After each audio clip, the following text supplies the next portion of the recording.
Module number 12, the worship service. This is a time taking place after your rehearsal, after all the preparation is taking place. These are some different shots and angles of multiple teams, multiple settings within a worship service these days that we see. An orchestra, instrumentalist, you see a choir, praise team, ensemble, and then you see lead vocalists, worship leaders leading from the platform. Communication is key when the worship service is taking place. Again, all of the rehearsals and run-throughs have taken place. Now we are in a live worship setting. Make sure you have cues and notes printed out for your team to follow in the tech booth and on stage. It should be easy for your team to follow you because you've been so clear up front. But then in the live setting, they need to also remember all of these things.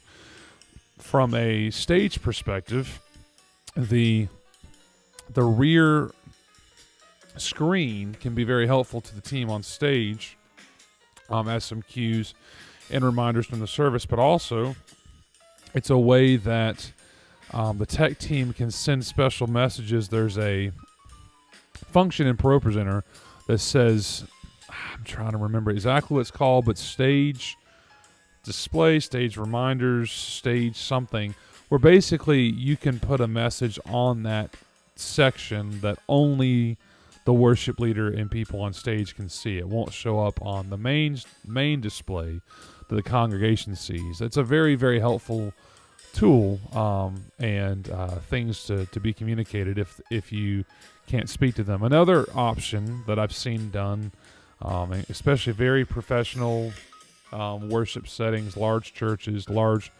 bands, worship bands, is the in-ear monitor systems can be very helpful in this regard.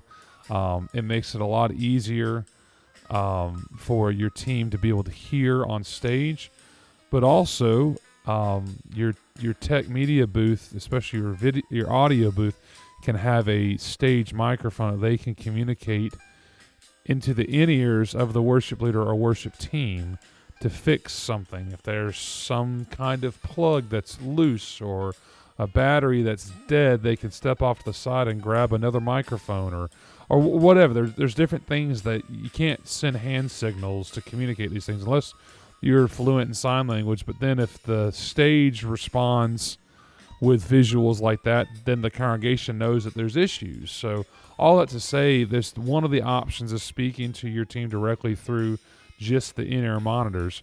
But also, the in-ear monitors are really important for your team to get used to having.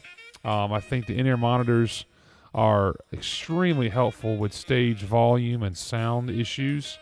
But it's also good to have an ambient microphone. I've just recently set up one of those because when you have your headphones on, it's hard to hear what the room sounds like. But if you set up an ambient microphone, you have a much better opportunity to feel the room, to hear the room. But also, you want to install a microphone on stage for the worship leader. If there's an instrumental section or something, a transition, they can step off to the side and speak into a special microphone, as I've seen it done before, that says, hey, so-and-so, something's not coming through, something stopped working. Hey, this is not, it's a way for the person on stage, kind of like a telephone essentially, to speak directly to the tech booth. It's a pretty incredible concept. I've seen it used before. I've seen major worship bands. One example, Christian Stanfill. I saw him at, I think it was Winter Jam a few years ago. They had some kind of technical issue with his mix, and they had a big instrumental section. Well, I saw him step off the side and start talking in this microphone off the side, and I realized he was speaking to the tech booth. But these in-ear monitors really, really help with being able to hear clicks, being able to hear special cues, to also balance out the volume issues on stage. Going back to communication, it's important for your team to be able to hear what they need to hear to perform correctly. As a tech person in the booth, it's important to watch the leader and team for any possible concerns or issues. Yes, it's great that they can communicate with you on a microphone or send signals or whatever, but you really should try to anticipate any possible issues. You really should be paying close attention and notice anything visually before it happens audibly. Here's an example of running a rehearsal or leading worship from piano. Different circumstances dictate different setups, but you've got to know your personal setup and arrangement. Making changes. It's important to react only when necessary. Reactions can cause even more problems when there's technical issues or musical issues on stage or in the booth. It's better to respond. Responding is a conscious mindset, and responding and not allowing issues to be worse than they already are. Preemptive, being ready to respond if there is an issue or what you think might happen. In other words, don't panic and react. Respond clear and clean and quickly. So between the tech booth and the worship team, it's important to have communication. It's important to have the ability to respond, not react.